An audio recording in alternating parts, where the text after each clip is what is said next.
Yeehaw! Today we are talking about El Gaucho. El Gaucho. El Gaucho, right. Showan and I, we are taking a closer look to this game from Argentum, right? Yeah, we're gonna show you some gauchos. Yeah, of course, here are these little meeples of Gaucho. Yeah, you know that's too small, they can't see. So anyway, we are going to... You see now? Now we are going directly to the rules. In El Gaucho, you are a baron of cattle, and your goal is to make the most money of your big herds of cattle. How does it work? That's very easy. Beginning with the starting El Gaucho meeple player, he's rolling these dice into the rodeo pan. So, the starting player, indicated by this black El Gaucho meeple, pick 2 dice out of the pan, take it in front of himself and use his green, let's say it's green right now, meeples. And he can choose either to combine that together for an 8 and stand a meeple on here, or he can use it separately by, for an example, standing a 3 on here and lying a 5 on here. Attention, this is very important. Standing meeples and lying meeples, gauchos, are different. If you pay for the full price of the big number, you are allowed to stand up a meeple. If you're paying the low number, you are allowed to lay down your lazy meeple. He's sleeping over there, this gaucho, and not very careful about his cattle.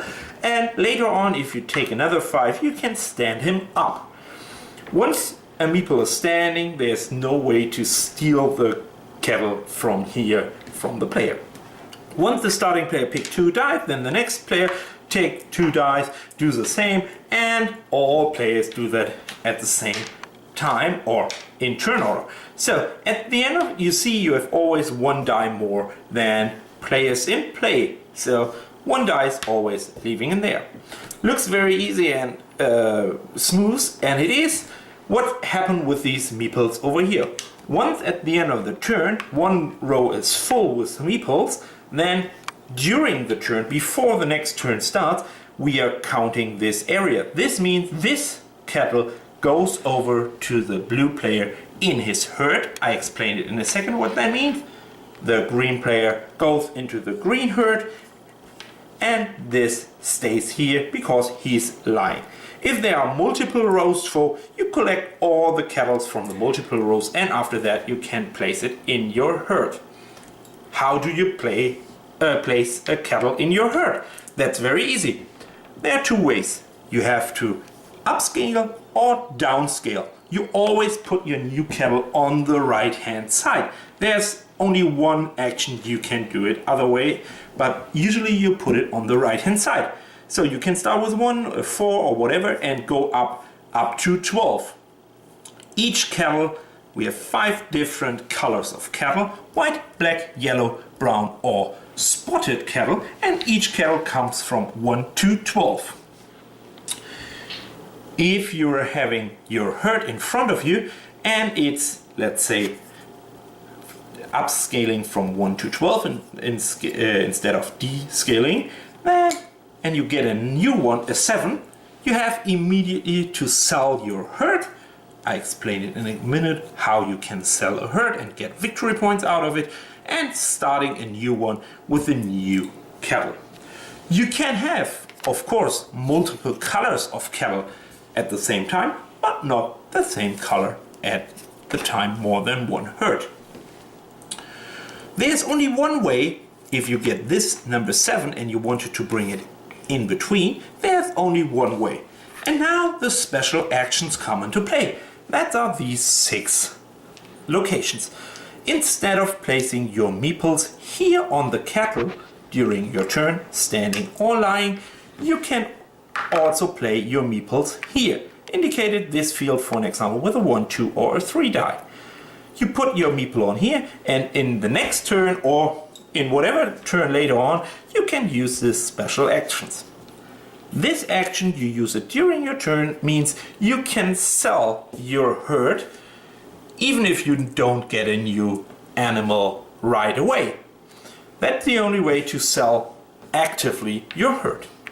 This cowboy means, this gaucho means you can have a phantom die of your choice. So you can choose a die from 1 to 6, whatever you need, and can have up to 18 digits on your dice if you pick 2 sixes. This means steal from your opponent, cattle from your opponent's herd. You can pick it right from the middle or the big 12, whatever you want, but you have to place it in the right side of your herd, always. Leads us exactly to this action, and this is the only action you are not using on your turn. You are using that between the turns. When you get the cattle from here and you have to place it in your herd, then you can put it in between like I showed you here before. But keep in mind, it's not allowed to combine this action with the stealing action.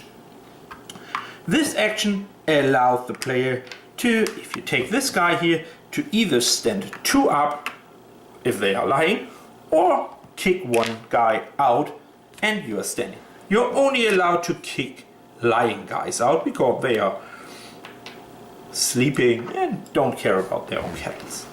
And the last action is this action here. This allows you going into the wild, pick one of these secretly, so the player is looking at it secretly, picks a cattle like this, put it in the area here, and put a meeple standing on it.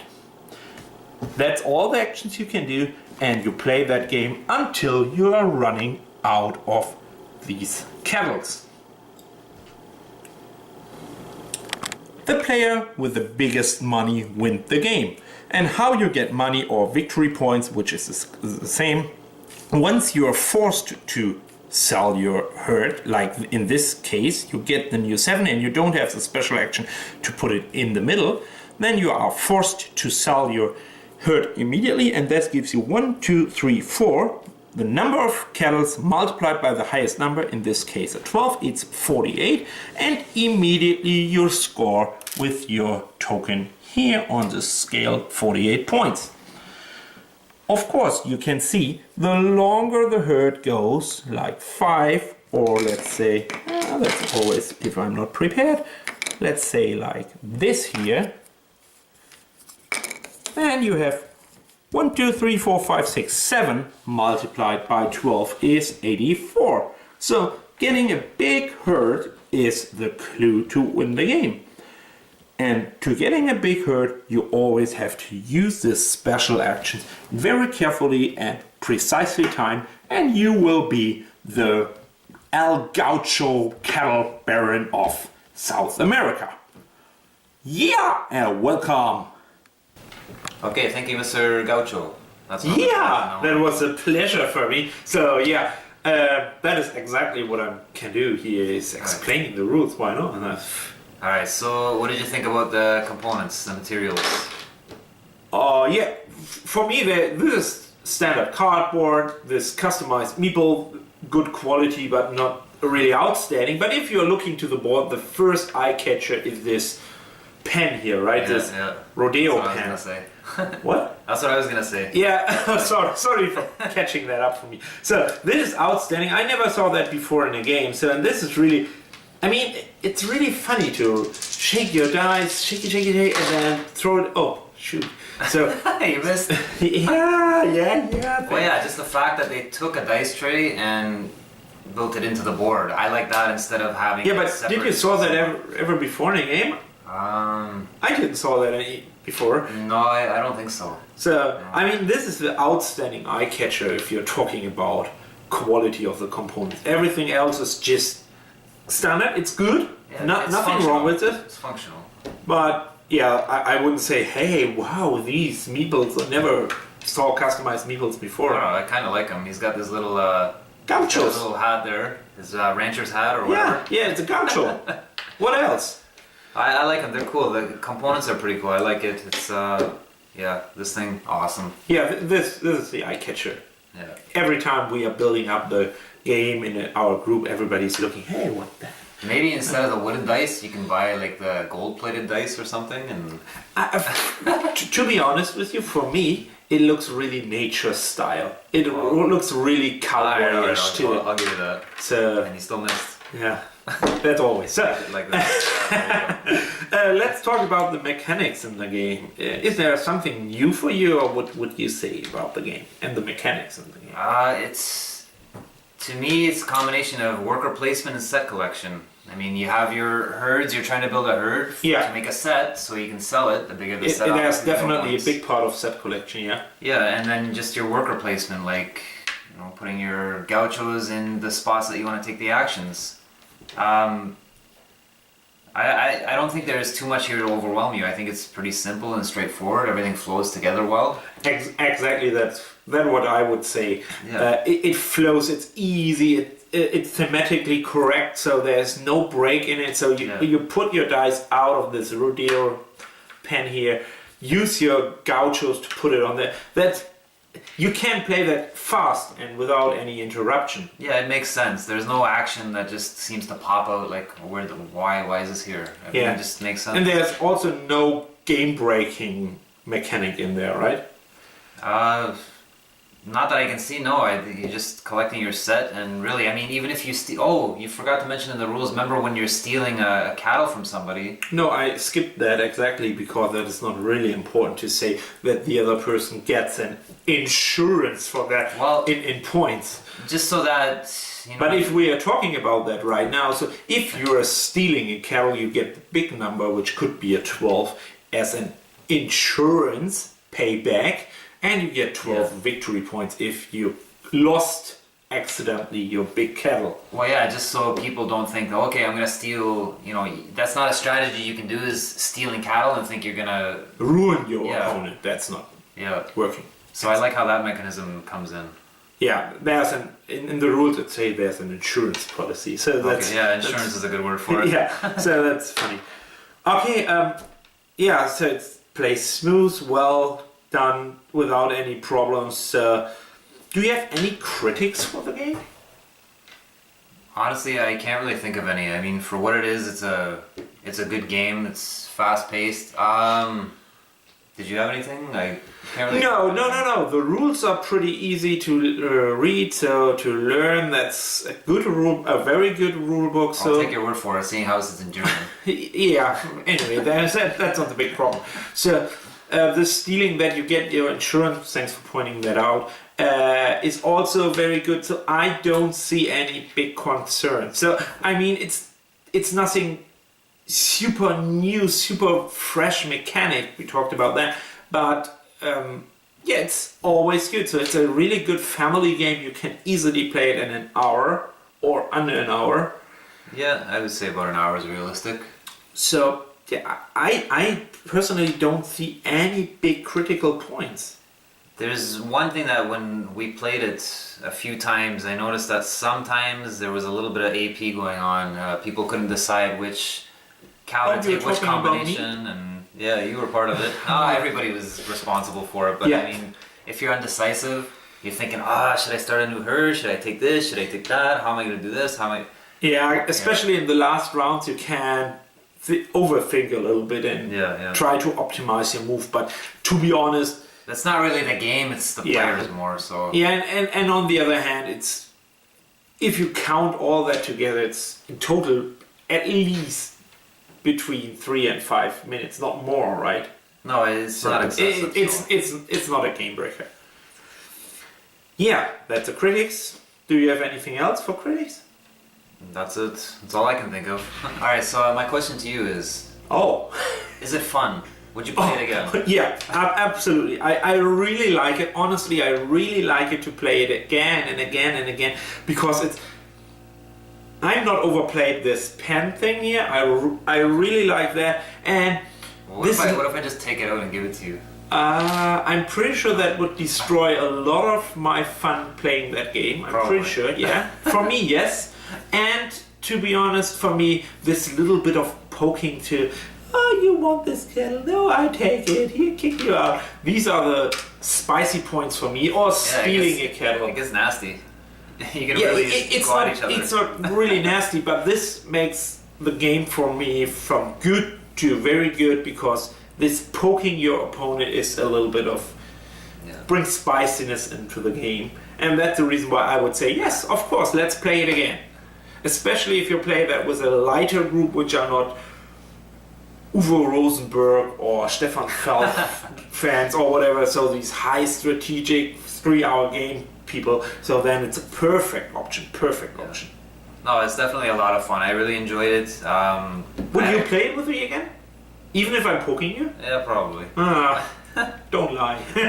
No, it's a lot of fun. I really had a great time playing it. I played it again. I don't know what it's like after you play it maybe 20 or 30 times, if it's still going to be interesting, but I figure if you're able to play a game that many times, then... But remember this one guy in our play group, he said, okay, let's play it right away again. Did you remember that guy? Oh, yeah, that's right, yeah. That Friday night? I remember that. Yeah, so...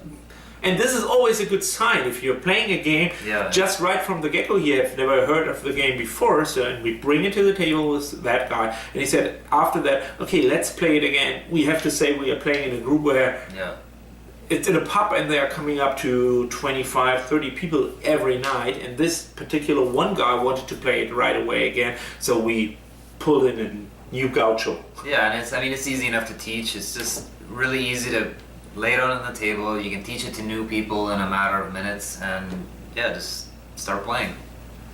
Okay, then we are done for the points, for the recommendations, I guess. I would recommend this game seriously if you like these lighter kind of games they're a lot of fun. It's still got that in your face. What do you mean with lighter games? Can you give a comparison? Ticket to Ride? I don't think I would call it I don't know, would you call it a gateway game? Ticket to Ride? Absolutely. Oh, this one. Maybe. The 6 actions makes it a little bit more complicated, but I would put it on the same level as Ticket to Ride, yes. Okay. Well, yeah, I'm not going to argue with that. It's pretty easy to learn, so... if you like those kind of games, don't expect a lot of strategy and really hardcore going into it.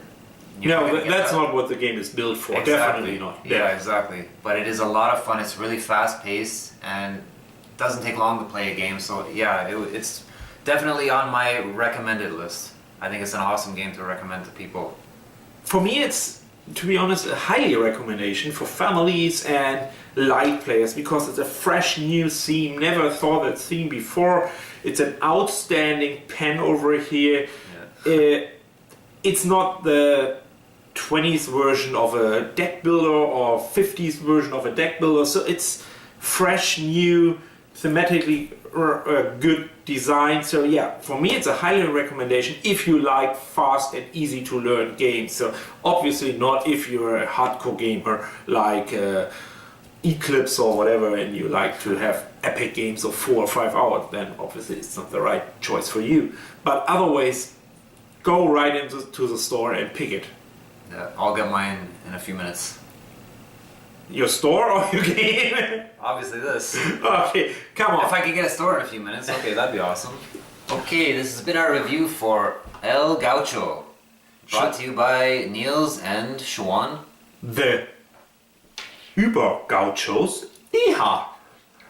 So, stay tuned because we got a lot more content coming at you, and don't forget, as always, to give us a like and subscribe to our channel, and we'll see you later. See you, bye bye.